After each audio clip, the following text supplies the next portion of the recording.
iniciando nossa aula bônus número 5, Oficina Verdade ou Mito, Desmistificando o Suicídio. A quem se destina essa aula? Por ser um assunto ainda ausente na graduação, ele é muito pertinente a todos os profissionais de psicologia para que possam entrar em contato com essa temática de uma forma mais lúdica, de uma forma mais leve, de uma forma mais descontraída, inclusive.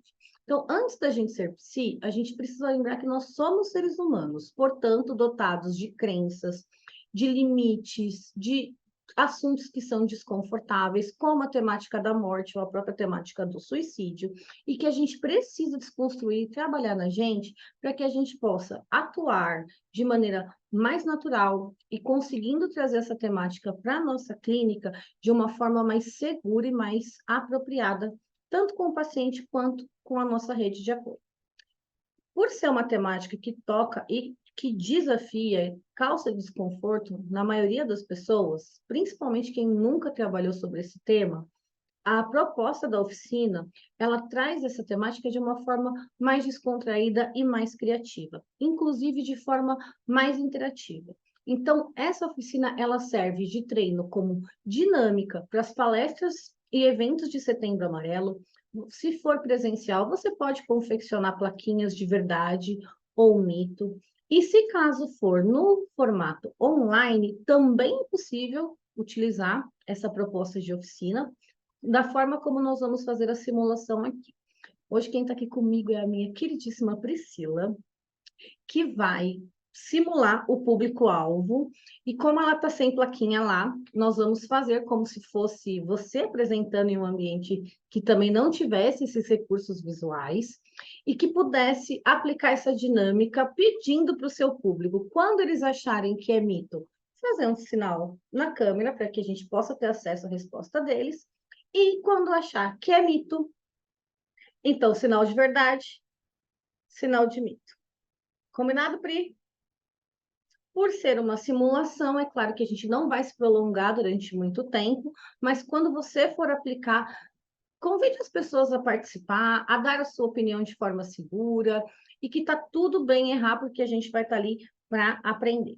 Então, além de tudo, essa oficina também serve para nos preparar para um processo de psicoeducação com os pacientes e de orientação e sensibilização para a construção da rede de apoio que a gente vai fazer para aquele paciente dentro do seu plano de crise, ou mesmo para preparar essa rede de apoio para acolher, para escutar aquele paciente e criar mais vínculo com ele. Então, esse cenário de verdade ou mito, né, pensando que nós já fizemos isso presencialmente, abre uma brecha para as pessoas poderem colocarem suas opiniões, seus entendimentos a respeito e mudando essa verdade ou esse mito ao longo do debate. Então, se possível, né, a nossa didática aqui vai ser diferente, mas se possível abrir esse diálogo entre os participantes para que eles possam colocar as suas opiniões, ouvindo essas frases, às vezes, da boca de uma outra pessoa, fica diferente também. Então, a interação pode ser diferente.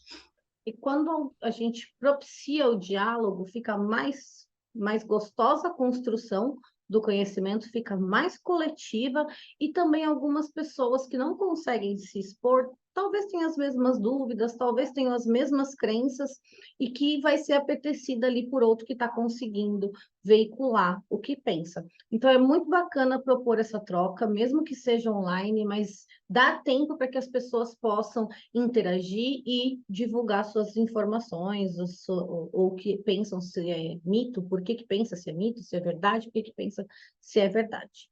Então, vamos iniciar agora, de fato, a oficina Verdade ou Mito. É impossível descobrir o que levou alguém a se matar. Verdade ou mito? Priscila falou verdade. É verdade.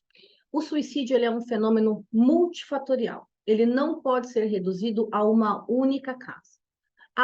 É muito comum, quando a gente ouve uma notícia de suicídio, a gente tentar descobrir ou ver as pessoas curiosas tentando entender por que aquela pessoa tirou ou atentou contra a sua própria vida. Essa busca por um motivo, ela é mais para satisfazer uma angústia pessoal de ver alguém que está indo contra o instinto natural da vida, que é sobreviver, tá? Mas essa busca, ela só atende essa angústia e ela reduz aquela outra pessoa a um único fato ou acontecimento na vida dela. Então, é impossível descobrir o que levou alguém a se matar, porque todo suicídio, ele tem uma influência, uma causalidade multifatorial e, portanto, multideterminada. O suicídio é uma escolha pessoal e deve ser respeitada. Verdade ou mito? Mito. Quando uma pessoa pensa em suicídio, ela está tomada por uma dor psicológica, uma dor psíquica intensa. Essa dor vai se acumulando dentro dela e ela vai tomando uma proporção que passa ali parecer insuportável, intolerável ou interminável.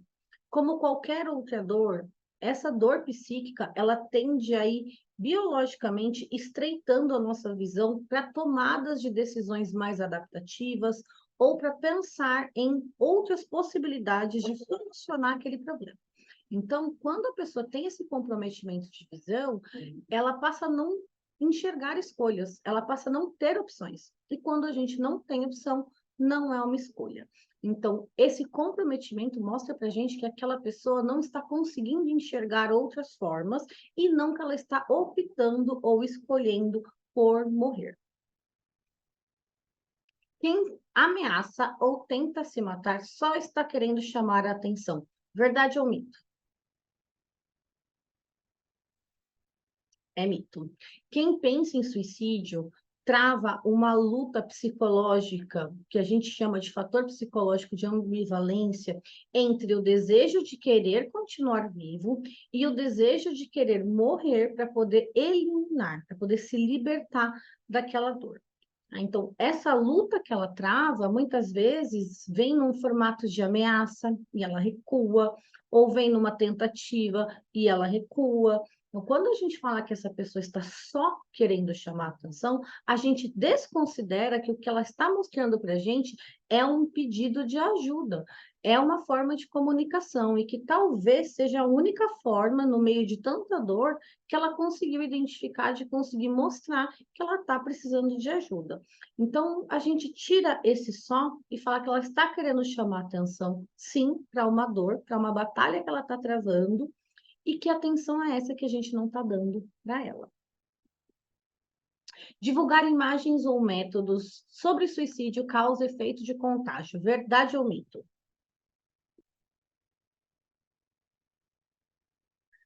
Verdade. Poucas pessoas sabem a respeito desse conceito, que é o efeito Werther. Ele é tirado de um livro que chama Os Sofrimentos do Jovem Werther, de 1774. Ele mostra ali um caso narrado em detalhes, com método, com cenário, de uma forma tão completa de elementos, ela é tão visual que na época que esse livro foi lançado, houve um aumento de suicídios que se refletiam, se projetavam daquela mesma forma como o livro descrevia. E pensando nesse caso, esse nome foi aderido pelos suicidologistas. Então, o efeito Werther é o efeito de contágio, quando a gente percebe que está sendo divulgado imagens ou métodos, ou muitos vídeos, fotos, detalhes sobre um suicídio em si, isso pode engatilhar, principalmente quando o suicídio é trazido de uma forma muito romantizada, como o caso do 30 Reasons Why, que houve uma forma mais mártir de falar sobre o suicídio. Então, falar sobre suicídio e divulgar, compartilhar, principalmente nas redes sociais, nos WhatsApps ou nos outros canais de conversa, essas imagens, ela pode causar um efeito de contágio. Falar sobre suicídio pode incentivar as pessoas ao ato. Verdade ou mito? Diferente de divulgar métodos imagens ou vídeos, falar sobre suicídio incentiva as pessoas a falar sobre o assunto, a buscar ajuda, propicia reflexão, porque a pessoa se ouve, ela canaliza toda aquela emoção, ela se sente acolhida, mas é claro que ela precisa falar para alguém que está preparado para ouvir. Então, ter um local apropriado, saber acolher uma pessoa nesse momento, fornecer amparo, esperança, tudo isso faz com que toda aquela adrenalina, tudo que ela estava guardando dentro dela, ela consiga compartilhar, o estreitamento de visão diminui e ela consegue refletir melhor a respeito de soluções para todos aqueles problemas ou toda aquela dor que ela está sentindo naquele momento. Não importa o método escolhido, e sim a intencionalidade. Verdade ou mito? Verdade. O suicídio, no conceito de Emily Durkheim, no seu livro O Suicídio, de 1897, e mesmo na definição mais recente da Organização Mundial da Saúde, em 2014, eles sempre declaram que o suicídio é todo caso de morte que resulta, direta ou indiretamente, de um ato positivo ou negativo, executado pela própria vítima, e que ela sabia que deveria produzir esse resultado. Por que que isso é importante? Porque quando eu vou fazer uma avaliação de risco, eu não preciso necessariamente levar em conta a metodologia. Isso me serve para ver acesso a meios letais, para conseguir transformar o ambiente dela em um ambiente seguro, mas o que define como uma tentativa de suicídio é a intencionalidade, não se foi um método letal que ela utilizou. Se ela acreditava que aquilo era uma forma de propiciar a própria morte dela, então é a intencionalidade que fala em primeiro lugar. Quem se mata é corajoso ou quem se mata é covarde? Verdade ou mito? É mito. E é muito comum a gente ouvir essas frases, né? Quem se mata é corajoso, quem se mata é covarde, quem se mata tem a cabeça fraca, ou tem que ser muito valente para tentar contra a sua própria vida. E o suicídio, ele é o ápice do sofrimento humano. Ele é um ato desesperado de uma pessoa que não está aguentando mais lidar com aquela dor. Então, colocar uma pessoa que está em um sofrimento tão intenso e num momento de desespero, como uma pessoa corajosa, como uma pessoa valente, ou mesmo como uma pessoa covarde, uma pessoa fraca, isso só vai aumentar o sofrimento daquela pessoa e só vai ser mais fator de risco ainda para a ampliação desse sofrimento e para o próprio ato de tentativa ou da concretização do suicídio. Suicídio é um ato egoísta. Verdade ou mito? Voltando lá a falar do livro do Emily Durkheim, ele traz, dentro do seu livro, algumas categorias do que ele entende do suicídio. Ele traz o suicídio como um fato social, então ele entende que o suicídio acontece na sociedade e para a sociedade. Ele traz dentro dessas categorias o suicídio egoísta, que é quando esse indivíduo já não consegue mais se sentir pertencente, vinculado à sociedade, ele está com seu ego distante dos grupos. E isso faz com que ele, numa forma de querer solucionar esse distanciamento, esse não pertencimento, que ele vai encontrar no suicídio ali uma forma de lidar com essa dor. Então, o suicídio ser visto como um ato egoísta, ele também pode ter uma influência histórica, mas ele também é muito visto e muito falado para quem sofre a dor da perda de alguém por suicídio. As pessoas que são enlutadas por suicídio, elas entram num impacto, num abalo emocional tão grande que muitas vezes elas se perguntam se aquela pessoa não levou em consideração o sofrimento que ela ia proporcionar, que aquela pessoa foi muito egoísta em só pensar na dor e no sofrimento dela. E lembrando do conceito do estreitamento de visão, quando uma pessoa está em desespero ou está com um sofrimento que está comprometendo tanto a visão dela, não é que ela não considera aquelas pessoas em volta dela a ponto de ser vista como egoísta, mas é porque realmente ela já não consegue mais ter uma visão da totalidade ou do impacto que essa ação dela teria sobre as pessoas que a amam.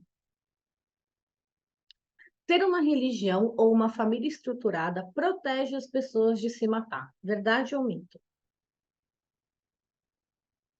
É muito comum, mas isso é um mito. Existe uma série de fatores de risco e de fatores de proteção divulgadas aí, a livre gosto pela internet, pelo Google, e dentre algumas delas, uma das mais comuns é ter uma religião ou ter uma família estruturada, como se isso fosse um fator protetivo.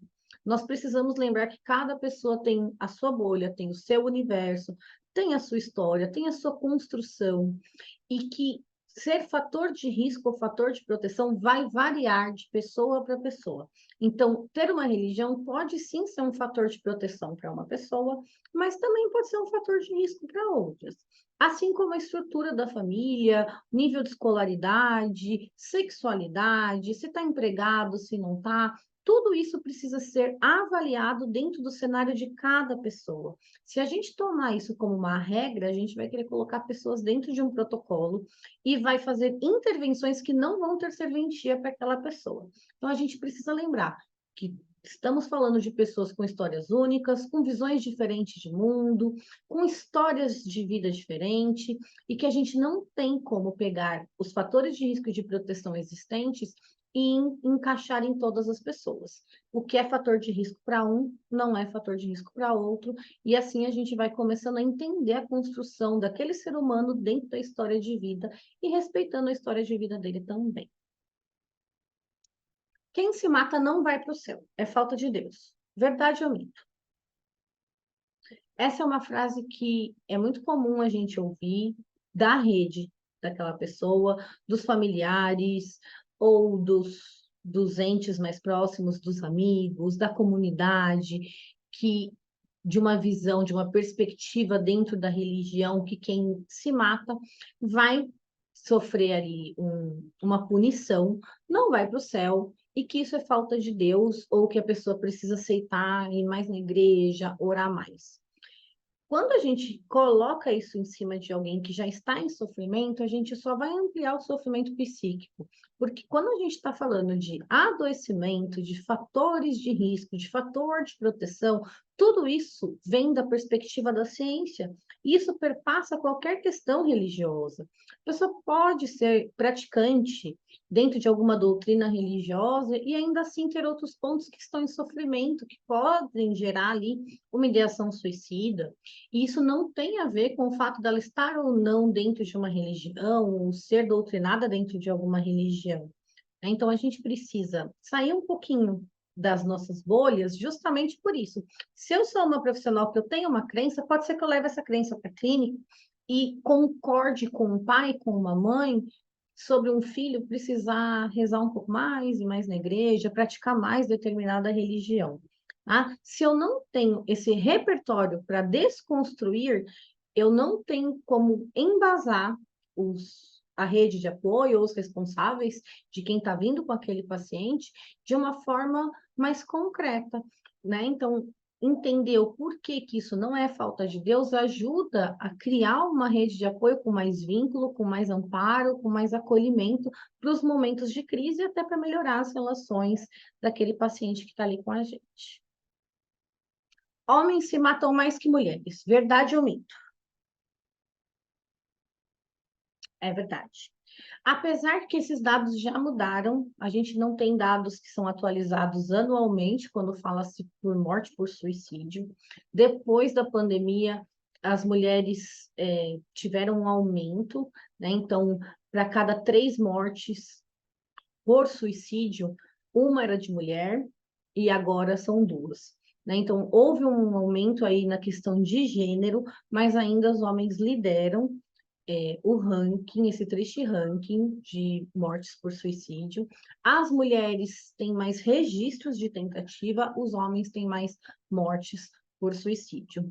Quando a gente estuda um pouquinho sobre as pesquisas a respeito da questão de gênero de suicídio, a gente tem que os homens lideram esse ranking justamente porque eles têm ali uma personalidade mais impulsiva, mais agressiva, mais intolerante a erro e tem mais acesso a meios letais. Aí as mulheres já têm um outro perfil diferenciado, que vai mais para a tentativa, e os homens vão muito mais quando eles vão para o ato, eles vão de uma forma que eles tenham mais certeza da letalidade e de como que aquele ato vai ser colocado em prática para não haver falhas. Os idosos compõem a faixa etária que mais morre por suicídio. Verdade ou mito? Verdade. A Priscila já fez tanto essa oficina que ela sabe de cor. Falei para ela errar de propósito, mas eu acho que ela não vai admitir, não. Os idosos ainda compõem a faixa etária que mais morre por suicídio. Eu tirei essa frase de um estudo que me chamou muita atenção, de como eles se sentem, né, quando eles entram ali na faixa da terceira idade, e o quanto tem de impacto para eles a aposentadoria, viver na casa dos filhos, a limitação de atividades que existe para essa faixa etária. Então, eles sempre trazem que eles se sentem invisíveis, negligenciados, inúteis para a sociedade, um peso para a família e solitários. Então, eles compõem a faixa etária que mais morre por suicídio, apesar de a crescente pós-pandêmica está tendo um aumento crescente em todas as faixas etárias. Sempre existem sinais. Verdade ou mito? Esse é um mito muito delicado, que a gente ainda ouve muito profissionais falando no Setembro Amarelo, né? E quando a gente afirma que sempre existem sinais, a gente tende a ampliar o sofrimento daqueles enlutados que perderam alguém por suicídio, porque isso gera mais culpa. O enlutado já sente uma culpa cíclica, impossível de ser desconstruída. E quando a gente pergunta se você não viu, se você não reparou, se você não olhou, se você não cuidou, porque a pessoa tem que ter dado sinais, a gente só causa mais sofrimento e mais dor naquela pessoa que já está em um processo de luto diferenciado. Quando a gente vai falar sobre esses sinais, a gente precisa entender que esses chamados, esses ditos sinais, muitas vezes só vão fazer sentido quando há uma tentativa ou uma morte por suicídio. Então, quando a gente fala de sinais, a gente pode falar de sinal de alerta. E nenhum sinal de alerta é tão concreto quanto a gente vê nos cinemas. A gente precisa trazer isso para a nossa realidade e entender que sinal de alerta é qualquer alteração de comportamento do que não é esperado daquela pessoa. Uma pessoa que era mais sociável e agora está mais isolada, uma pessoa que era apegada com as coisas dela e começou a distribuir, a distribuir os seus bens ou coisas que têm um valor sentimental para ela. Qualquer alteração de comportamento merece uma investigação para entender o que está por trás daquela alteração. Esse é um sinal de alerta, mas é um mito pensar que sempre vão existir sinais em casos de suicídio. Quem sobrevive a uma tentativa de suicídio nunca mais tenta. Verdade ou mito? É um mito. E é um mito que ele pode ser até um pouco mais prolongado, né? Quando as pessoas veem alguém que passou por uma tentativa de suicídio, que sofreu com aquela tentativa, costuma pensar que aquela pessoa aprendeu uma lição e que ela nunca mais vai tentar, ou que ela passou agora a dar valor para a vida.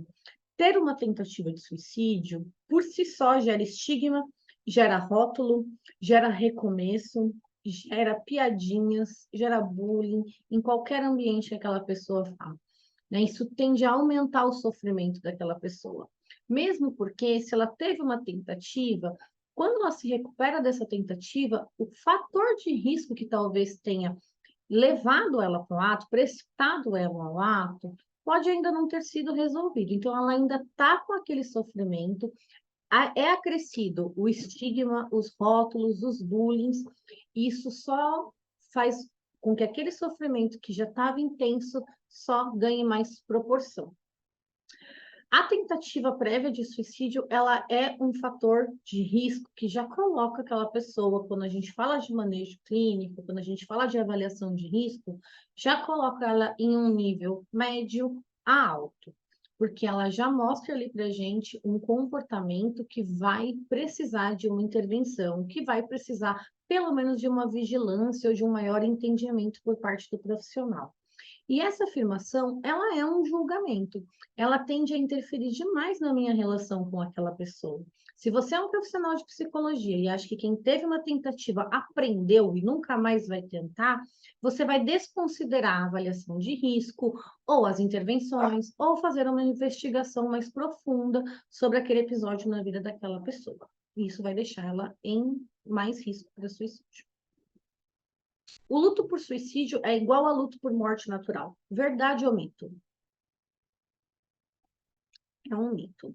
Apesar de existir pesquisas que mostram diferentes perspectivas a respeito do luto por suicídio, a maior parte dos estudos mostram que, dentro de um luto por morte, por uma tentativa, por um suicídio, perdão, existe um quadro sintomatológico específico e diferenciado.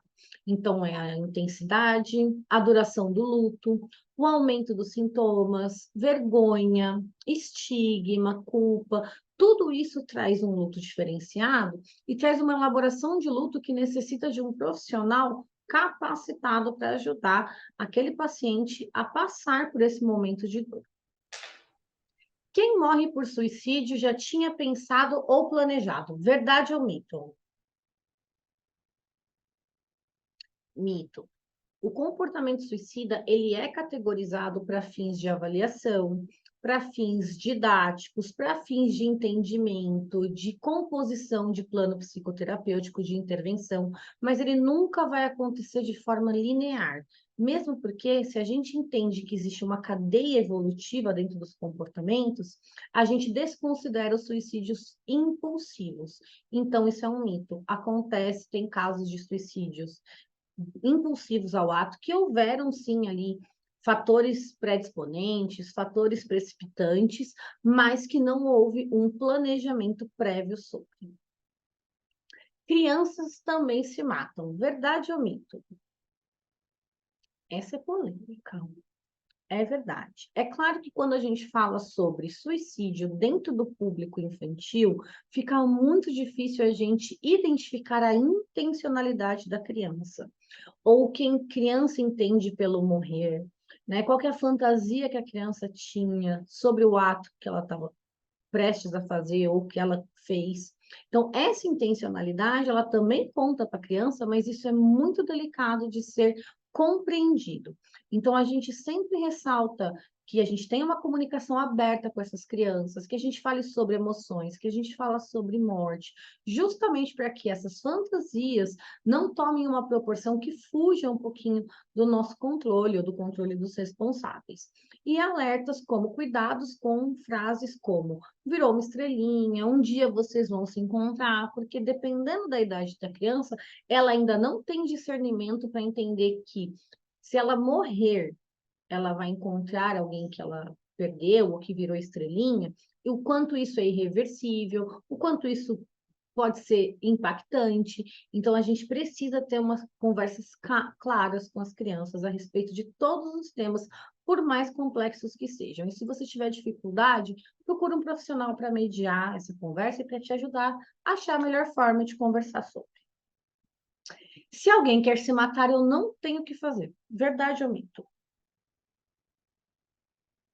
Isso também é um mito. E aqui a gente pausa para falar um pouquinho sobre responsabilidade social.